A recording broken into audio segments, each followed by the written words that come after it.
जय हिंद साथियों, मैं पूजा चौहान ट्रिकी एकेडमी में आपका स्वागत करती हूँ। अभी तक हमने पिछले साल के पेपर पढ़े थे, अब हम पढ़ने वाले हैं जंतु जगत का वर्गीकरण। ठीक है, जंतु जगत के वर्गीकरण में हमने संघ बता दिए थे कि सबसे पहले जो द्विजगत वर्गीकरण था वो किसके द्वारा दिया गया था, तो वो दिया गया था कार्ल लिनियस के द्वारा। ठीक है, फिर उसके बाद हमने त्रिजगत वर्गीकरण के बारे में बताया था कि वो किसके द्वारा दिया गया था, तो हैकल के द्वारा दिया गया था।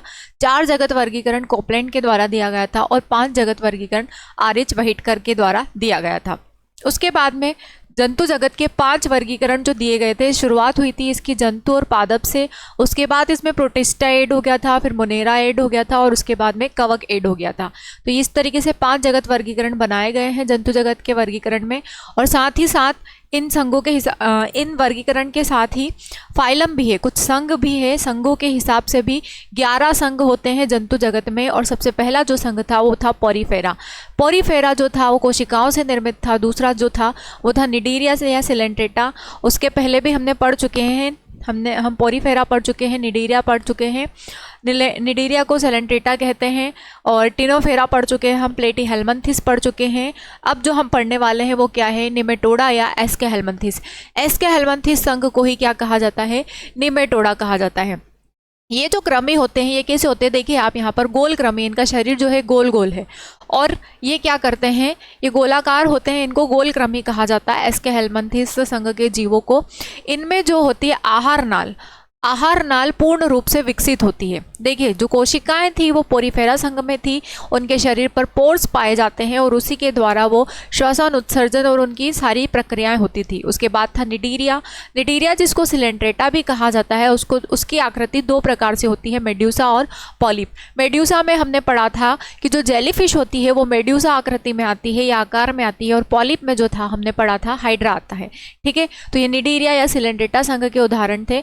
उसके बाद में हमने पढ़ा था क्या, प्लेटीहेल्मिन्थिस, टिनोफेरा पढ़ा था। उसके बाद में हमने पढ़ा था प्लेटीहेल्मिन्थिस में जो जीव होते हैं उनका शरीर एकदम चपटा होता है। ठीक है, इसीलिए उसको क्या कहा जाता है, प्लेट की तरह चपटा होता है, इसीलिए उसको कहा जाता है प्लेटीहेल्मिन्थिस।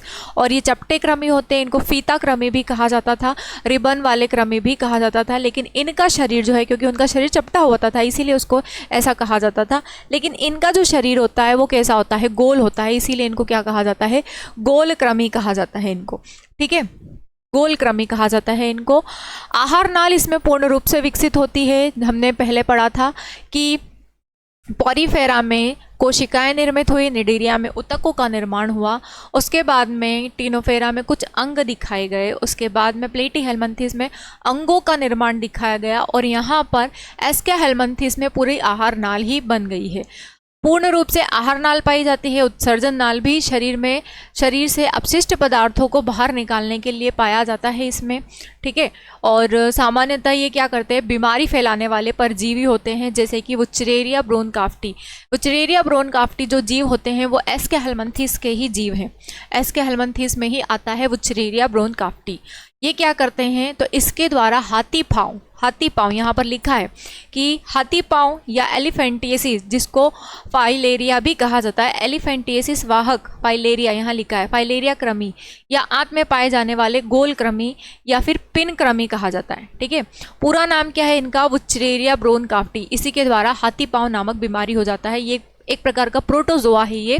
और हाथी पाँव में क्या होता है, शरीर का कोई सा भी अंग हाथी के शरीर के अंगों जैसा हो जाता है। हाथी के जो अंग होते हैं ना, बड़े बड़े होते हैं, जैसे कि अगर पैर में ये हो गया है ये, तो फिर ये खाने वगैरह की चीज़ों से आपके शरीर में इंटर कर जाते हैं, और अगर ये प्रोटोजोआ आपके किसी भी अंग में जाते हैं तो उसको डैमेज कर देते हैं। जैसे पैर में हो गया तो पैर जो रहेगा वो हाथी के पैर जैसा हो जाएगा, नाक में हो गया तो नाक बड़ी सी हो जाएगी, कान के यहाँ का हो गया तो कान बड़ा सा हो जाएगा, देखा होगा आपने गूगल वगैरह पे। तो ये एक प्रकार का प्रोटोजोआ है। और क्वेश्चन कैसे पूछे जाते हैं, इसमें आपसे पूछेंगे कि निम्न में से बताइए कौन सा गोल कृमि है। ठीक है, ये उदाहरण दे रखे हैं, इनमें से कोई एक उदाहरण दे देंगे आपको। ज़्यादा जो उदाहरण पूछा जाता है वो एस्केरिस का पूछा जाता है, एस्केरिस या गोल कृमि, और एक फाइलेरिया या वुचरेरिया ब्रोनकाफ्टी पूछा जाता है। ठीक है, ये 2 एग्जाम्पल बहुत पूछे जाते हैं कि एस्केहेल्मिन्थिस के निम्न में से कौन से एस्केहेल्मिन्थिस के जीव हैं, तो एस्केरिस या गोल कृमि या फिर वुचरेरिया ब्रोनकाफ्टी या फाइलेरिया। ठीक है, तो ये निमेटोडा या एस्केहेल्मिन्थिस हो गया। देखिए आप, इनका शरीर पूरा गोल गोल है, इसलिए इनको गोल कृमि कहा जाता है। अगला है एनीलिडा। एनिलिडा संघ का जो जीव होता है वो होता है केचुआ। केचुआ आपने सभी लोगों ने देखा होगा, केचुआ इसका सबसे अच्छा उदाहरण है। केचुआ में जो उत्सर्जन होता है वो नेफ्रिडिया के द्वारा होता है और श्वसन जो होता है वो त्वचा के माध्यम से होता है।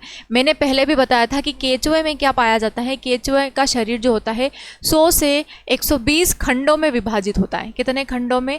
100 से 120 खंडों में ये विभाजित होता है इनका शरीर, और हर खंड में 1 से 2 पैर पाए जाते हैं। ठीक है, पैर पाए जाते हैं जिनको क्या कहा जाता है? सीटा कहा जाता है। क्या कहा जाता है? सीटा। ये जो पैर पाए जाते हैं इनको क्या कहा जाता है? सीटा कहा जाता है। क्वेश्चन पूछा जाता है कि केचुए के कितने खंड किए जा सकते हैं या कितने खंडों में इनका शरीर विभक्त होता है, 100 से 120 खंडों में इनका शरीर विभक्त होता है। देखिए, इनके शरीर की जो सतह होती है स्पष्टतः खंड अथवा विखंडों में बटी होती है। ठीक है, यहीं पर दिया गया है, इसलिए इस संघ को एनिलिडा कहा जाता है। एनिलिडा कहा जाता है। ठीक है, नेरिस में नर और मादा अलग अलग होते हैं। एक जीव है जिसका नाम है नेरिस, उसमें नर और मादा दोनों अलग अलग दिखाई देते हैं। लेकिन केचुआ और जो जोंक होता है, जोंक ऐसा दिखाई देता है, ऐसा लंबा सा क्रमी होता है, इसके ऊपर ऐसी धारियां बनी होती है। ये क्या करती है कि जब हमारे शरीर की वाहिकाओं में रक्त जमने लग जाता है, उसकी गांठें पड़ने लग जाती है, तो मतलब समझ जाइएगा आप कि उस व्यक्ति के शरीर में हिपेरिन की कमी हो रही है। तो जोंक क्या करता है, जिस भी हिस्से में ऐसी गांठें बन रही है तो इसका ट्रीटमेंट दिया जाता है, उस हिस्से में जोंक द्वारा वहाँ से पर कटवा दिया जाता है, और कटवाने पर ये छोड़ देती है वहाँ पर उस जगह पर हिपेरिन, और बदले में हमारा रक्त थोड़ा बहुत चूस लेती है। कम से कम 5 से 10 मिनट इसको ऐसा किया जाता है ताकि ये हिपेरिन हमारे शरीर में भेज सके। ठीक है, तो केचुआ और जोंक ये जो हैं ये नर तथा मादा पृथक पृथक नहीं होते हैं। लेकिन नेरिस एक मात्र एग्जाम्पल है जिसमें नर और मादा अलग अलग दिखाई देते हैं, लेकिन केचुआ और जोंक एक जैसे ही दिखाई देते हैं। उदाहरण देख लीजिए इनमें, नेरिस और केचुआ या रक्त चूषक जोंक, ये इसके अच्छे उदाहरण हैं एनिलिडा संघ का। ठीक है, मैंने आपको बता दिया उत्सर्जन किस तरीके से होता है इसमें। अगला है ऑर्थ्रोपोडा। ऑर्थ्रोपोडा को प्राणी जगत का सबसे बड़ा संघ कहा जाता है। मैंने शुरू में भी आपको बताया था कि जंतु जगत का अगर सबसे बड़ा संघ होता है तो वो कौन सा है? ऑर्थ्रोपोडा है, क्योंकि पूरी पृथ्वी पर 2/3 या लगभग 11 लाख जो प्रजातियां पाई जाती है वो किसकी पाई जाती है? ऑर्थ्रोपोडा। ऑर्थ्रोपोडा का मतलब ही क्या होता है? आर्थ्रो और पोडा। आर्थ्रो का मतलब होता है जॉइंट्स और पोडा का मतलब होता है पैर या लेग बोल सकते हैं, पैर या लेग।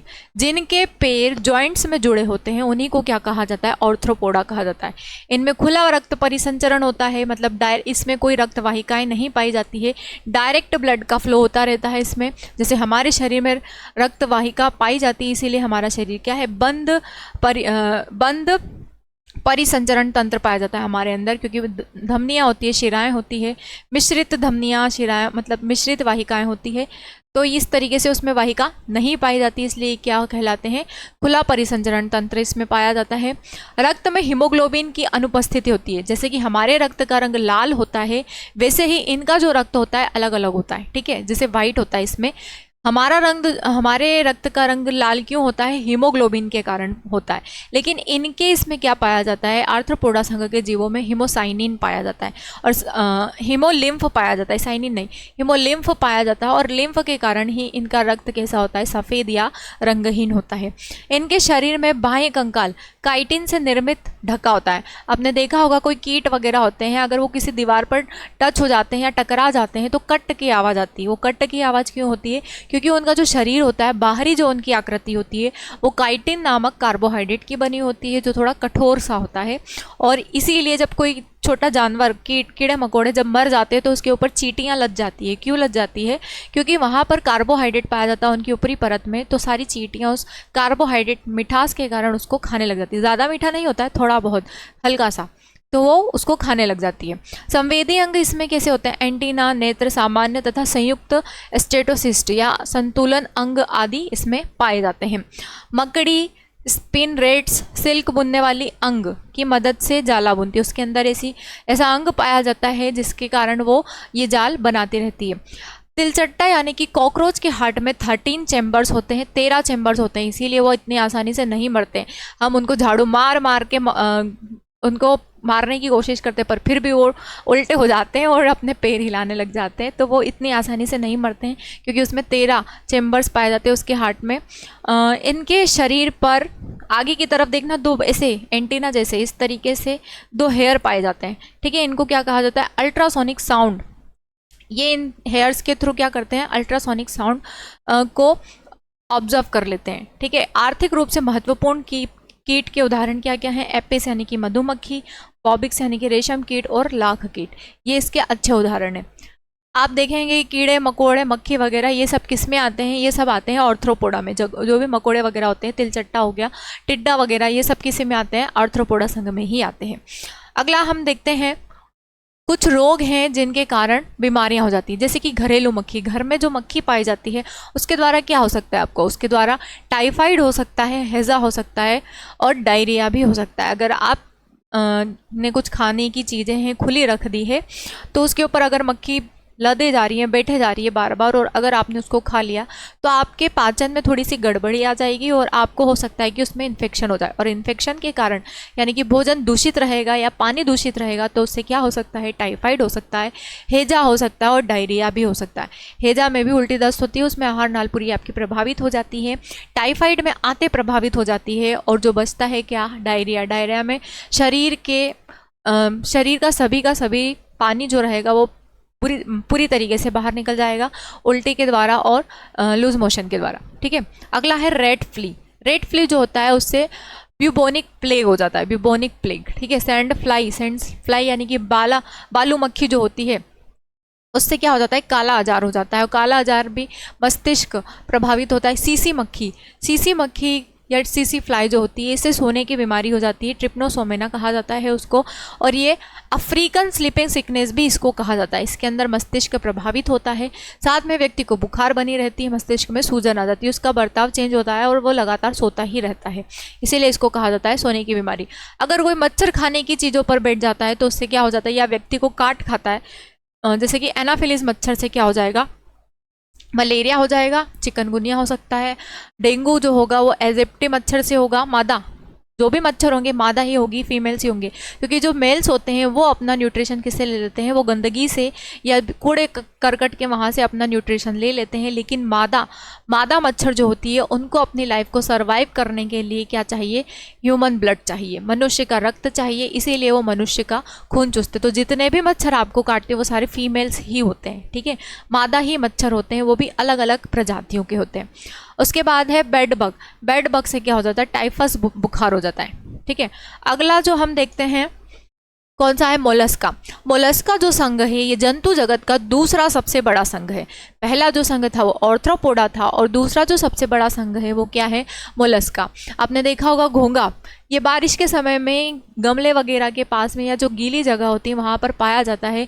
घोंघा, धून और दीमक, ये सब किस में आ सकते हैं? मोलस्का में आ सकते हैं। लेकिन इससे और भी इसके उदाहरण है, जैसे कि ऑक्टोपस हो गया, ऑक्टोपस भी इसका सबसे अच्छा उदाहरण है। उसके बाद में कटल फिश, सीपिया जिसको कहा जाता है। आपने देखा होगा मोती सीप जिसके अंदर मोती बने होते हैं, वो भी मोलस्का ही संघ का जीव है। उसके ऊपर कैल्शियम कार्बोनेट की परत पाई जाती है। उस कैल्शियम कार्बोनेट की परत को हटाकर अंदर जो जीव पाया जाता है बिल्कुल सॉफ्ट सा होता है, स्मूथ सा होता है, मुलायम सा होता है, और उसके बीच में पाया जाता है आपका सीप, मोती, ठीक है। मोती पाया जाता है, ओरिजिनल प्योर मोती होते हैं वो, तो वो पाए जाते हैं। जंतु जगत का दूसरा सबसे बड़ा संघ, इनका शरीर क्या होता है? बहुत कोमल होता है, और इसके ऊपर कठोर कैल्शियम कार्बोनेट की परत पाई जाती है। इसमें भी किस प्रकार का रक्त परिसंचरण है? खुला रक्त परिसंचरण है इसमें भी, और श्वसन उत्सर्जन का कार्य भी होता है इसमें, ठीक है। उदाहरण आपको यहाँ पर दे रखे हैं, पायला, सेब, घोंघा, है ना। आपसे क्वेश्चन पूछेंगे कि घोंघा किस संघ का उदाहरण है, आप आसानी से बता सकते हैं मोलस्का संघ का है। बहुत स्मूथ होता है, जितने भी स्मूथ शरीर वाले जितने भी जीव होते हैं वो सब किस में आते हैं? मोलस्का संघ में आते हैं। अगला हम देखते हैं इकाइनोडर्मेटा। इकाइनोडर्मेटा का मतलब ये होता है कि जिसके शरीर पर कांटे नुमा संरचना पाई जाए या कांटे जैसी चुभन पाई जाए, उसको इकाइनोडर्मेटा कहते हैं। इस संघ के प्राणियों में कैल्शियम युक्त हड्डी से बना अंतः कंकाल पाया जाता है, ठीक है। जिस तरीके से हमारा शरीर है, हमारी शरीर के अंदर हड्डी का ढांचा पाया जाता है, वो भी कैल्शियम फास्फोरस से मिलकर बनता है। वैसे ही इकाइनोडर्मेटा के जीवों का भी शरीर जो होता है कैल्शियम से निर्मित होता है, कैल्शियम युक्त हड्डियों से बना होता है। ये सभी समुद्री जीव हैं, इसमें अंग तंत्र स्तर का संगठन पाया जाता है। मतलब 3 प्रकार से अंग तंत्र, या आप ऐसा बोल सकते हैं कि पूरा का पूरा अंग तंत्र पाया जाता है। जैसे कि हमारे शरीर में सबसे पहले क्या आता है, सेल आता है, उसके बाद में टिश्यू आते हैं, टिश्यू के बाद में आते हैं ऑर्गन्स, ऑर्गन के बाद में आते हैं ऑर्गन सिस्टम, ऑर्गन सिस्टम, और इसके बाद बनता है हमारा शरीर, हमारी बॉडी। तो इस तरीके से इन इकाइनोडर्मेटा वाले संघ में भी ये सारी चीज़ें पाई जाती है। उदाहरण क्या है इसके, एस्टेरेसियस, तारामीन, तारामीन जो एग्जाम में ज़्यादा पूछे जाते हैं, उदाहरण में वही आपको बता रही हूँ। उसके बाद में समुद्री अर्चिन, यानी कि जिसको सी अर्चिन कहा जाता है, सी ककम्बर, समुद्री करकटी, सी ककम्बर, ये इसके सबसे अच्छे उदाहरण हैं। ठीक है, तो ये एग्जाम में बहुत पूछे जाते हैं, जो मैंने अंडरलाइन किए ये काफ़ी पूछे जाते हैं, तो आप इन पर थोड़ा जोर डालिएगा। आगे हम बढ़ते हैं, हेमिकॉर्डेटा। हेमिकॉर्डेटा जिसमें जो रीढ़ की हड्डी है वो अर्ध रूप से विकसित है या आधी विकसित है, उसको कहा जाता है हेमिकॉर्डेटा। हेमिकॉर्डेटा ये समुद्री जीव है, ये भी समुद्री जीव है, मतलब जो कृमि के समान होते हैं। ये देखो कीड़े की तरह दिखाई दे रहा है, ये थोड़े लेजी टाइप के होते हैं। ठीक है, इनको लेजी इंसेक्ट भी कहते हैं। इनका शरीर बेलनाकार है, देखिए इनका शरीर के साथ बेलनाकार दिखाई दे रहा है। और ये कहाँ पाए जाते हैं, ये समुद्र के पास वाली जो सतह होती है मिट्टी वाली जगह पर, वहाँ पर अंदर घुसकर चिपक कर बैठ जाते हैं। और ये बहुत लेजी टाइप के होते हैं, इसलिए इनको लेजी, ये देखो बेलेनोग्लोगस, ये एग्जाम्पल बहुत पूछा जाता है, आईएमपी है ये कि किस संघ का, ये हेमिकॉर्डेटा संघ का आता है। बेलेनोग्लोगस और सेकोग्लोसस, बेलेनोग्लोसस और सेकोग्लोसस, ये दोनों ही किसके उदाहरण हैं, ये हेमिकॉर्डेटा संघ के जीवों के उदाहरण है। ये बहुत लेजी टाइप के होते हैं, ये मिट्टी में अंदर छुपकर बैठे रहते हैं। जब इनको न्यूट्रिशन चाहिए होता है या इनको प्रजनन की क्रिया करनी होती है, तो ये आकर पानी में थोड़ी देर के लिए बाहर आ जाते हैं, इनकी जो भी प्रोसेस होती है कर लेते हैं, और वापस जाके वो उसी मिट्टी में जाकर दब जाते हैं या सो जाते हैं। इनका शरीर जो होता है वो बेलनाकार होता है, और इसमें भी परिसंचरण तंत्र जो होता है वो बंद प्रकार का पाया जाता है, मतलब इसमें वाहिकाएं पाई जाती है। ठीक है, आगे हम बढ़ते हैं,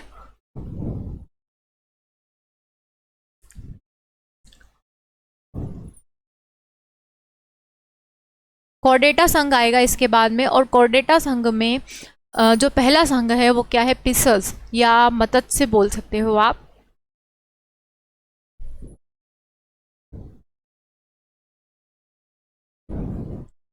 अगला जो था वो क्या है, ये सारे जो संघ हैं ये किसके हैं, कशेरुकी, ये कशेरुकी संघ का पहला संघ दे रखा है।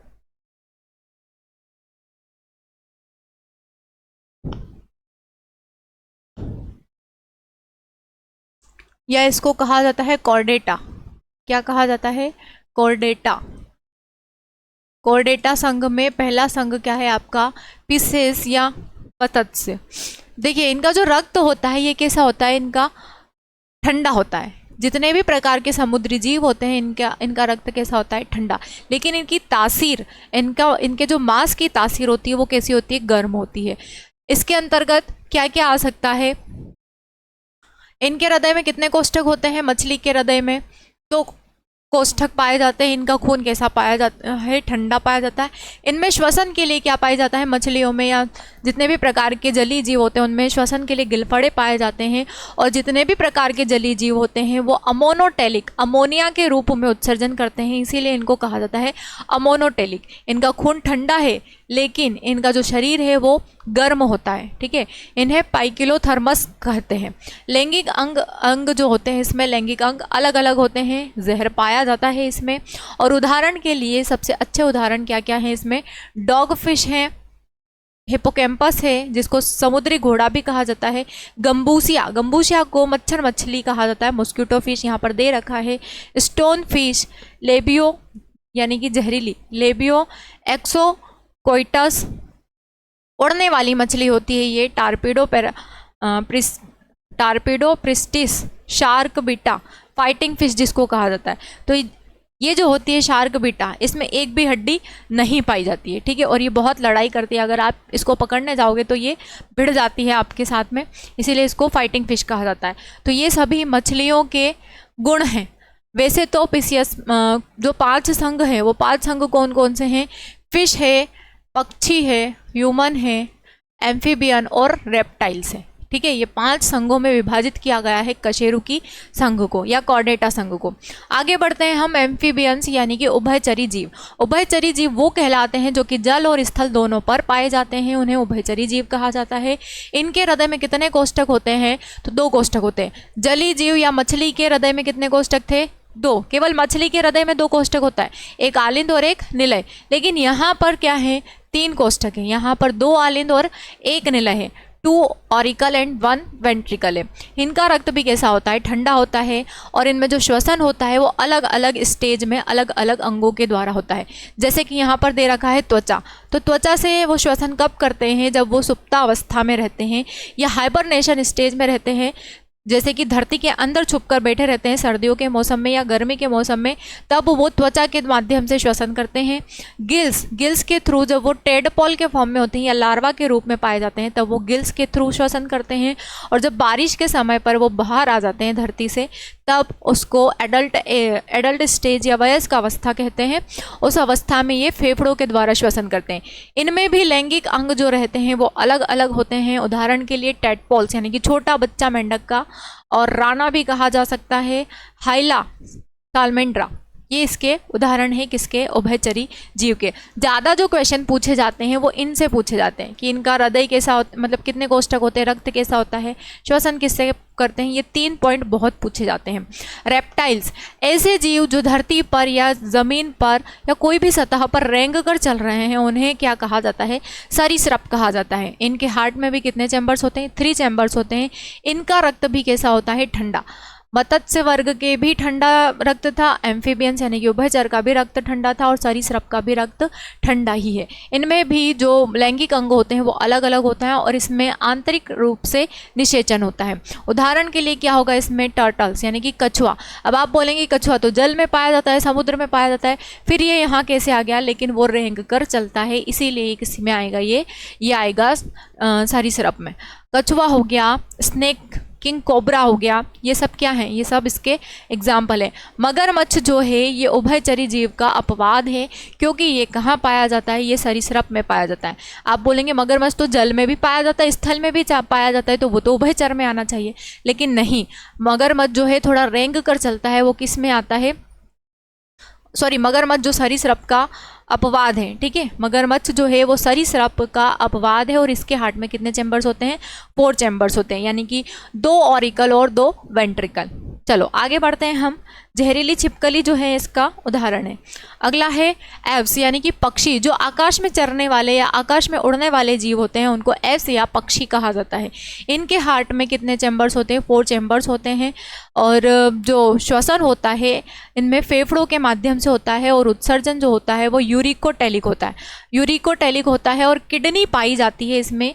किडनी से ही ये यूरिकोटेलिक उत्सर्जन करते हैं, मतलब कि जिसमें यूरिक अम्ल पाया जाता है वो वाला उत्सर्जन करते हैं। इनमें पंख होते हैं ताकि ये आकाश में उड़ सके, और इनका शरीर, इनकी हड्डियां जो होती है शरीर की वो खोखली होती है, जिसके कारण ये पानी में तैर भी सकते हैं।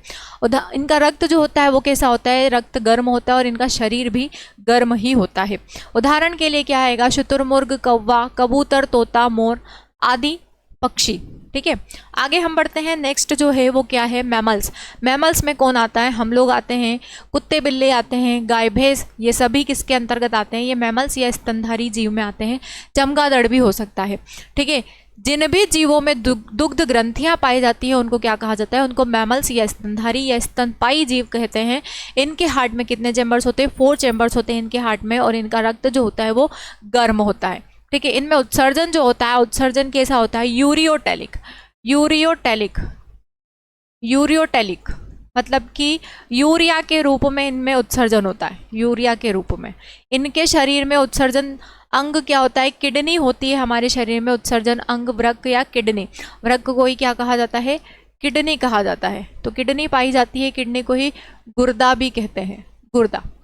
इनके शरीर पर बाल पाए जाते हैं जो इनके शरीर की रक्षा करते हैं। और ईयर पिन्ना, ये वाला जो हिस्सा होता है, ये वाला हिस्सा, इसको ईयर पिन्ना कहते हैं, तो ये भी पाया जाता है। नेक्स्ट जो हम पढ़ेंगे कि जो भी सब क्लास होती है इसमें वो क्या क्या होती है। मैमल्स में प्रोटोथेरिया होता है, मेटाथोरिया होता है और यूथेरिया होता है। प्रोटोथेरिया, मेटाथेरिया और यूथेरिया। प्रोटोथेरिया में जो अंडे को जन्म देते हैं, जैसे कि मुर्गी हो गई, है ना, मुर्गी हो गई, और जो पाउच के फॉर्म में अपने शरीर में अपने बच्चे को जन्म देते हैं, वो किस में आता है, मेटाथोरिया में आता है। उदाहरण के लिए कंगारू हो गया। यूथेरिया में क्या आता है, जिसमें प्लेसेंटा मेम्ब्रेन पाई जाती है, जिसके अंदर प्लेसेंटा के अंदर बच्चा बड़ा होता जाता है, बच्चे की वृद्धि होती जाती है, उसको क्या कहा जाता है, यूथेरिया कहा जाता है। और हम लोग मनुष्य जाति में या जो गाय वगैरह हैं, बिल्ली वगैरह है, घोड़े वगैरह हैं, बकरी वगैरह है, उनमें सभी में क्या पाया जाता है, प्लेसेंटा मेम्ब्रेन। इस मेम्ब्रेन के अंदर ही बच्चा सुरक्षित रहता है और उसका विकास होता रहता है। और जैसे ही पूरा पीरियड खत्म हो जाता है, प्रेगनेंसी पीरियड, तब वह प्लेसेंटा से बाहर आकर मतलब बच्चा बाहर डिलीवर्ड हो जाता है। तो वो उदाहरण यहाँ पर दे रखे हैं। ह्यूमन बींग यानी कि हम लोग, चूहा, गाय, बकरी, घोड़ा, टाइगर, लॉयन, डॉल्फिन। डॉल्फिन और ब्लू व्हेल जो हैं वो स्तनधारी जीवों में ही आते हैं और उनमें भी वही प्रक्रिया होती है जो कि हमारे अंदर होती है। मतलब कि गर्भावस्था की जो भी प्रक्रिया होती है वो किसके अंदर सुरक्षित रहता है, प्लेसेंटा मेम्ब्रेन में ही उसका बच्चा सुरक्षित रहता है।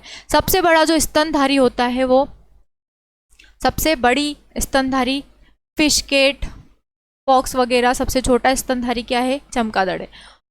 जितने भी प्रकार की मछलियां हैं, सबसे बड़ी स्तनधारी है जिसमें ब्लू व्हेल और डॉल्फिन आएगा। उसके बाद में सबसे छोटा स्तनधारी जो है वो है चमगादड़। क्या है, चमगादड़। सबसे छोटा स्तनधारी है चमगादड़ और सबसे बड़ा स्तनधारी है ब्लू व्हेल, फिश। ठीक है, तो ये सारा कंप्लीट हो गया है जंतु जगत का वर्गीकरण। मैंने आपको सारी चीज़ें बहुत डिस्क्रिप्शन के साथ में सिखाई है कि किन जीवों में कोशिका का निर्माण सबसे पहले होता है, किसमें अंगतंत्र का निर्माण सबसे पहले हुआ, उत्तकों का निर्माण सबसे पहले किसमें हुआ, किसमें आहार नाल का पहले निर्माण हुआ। ये सारी चीज़ें मैंने आपको इस वीडियो में बता दी है। और जंतु जगत का पूरा जो था वर्गीकरण वो आज की वीडियो में कंप्लीट हो गया है। कल की वीडियो में हम बॉटनी का भी इसी तरीके से शॉर्ट पैटर्न लेकर आएंगे ताकि आप एक ही चार्ट में सारी चीज़ें समझ जाओ। तो बने रहें आप ट्रिकी एकेडमी के साथ। जय हिंद साथियों, क्योंकि अब की बार पुलिस पार।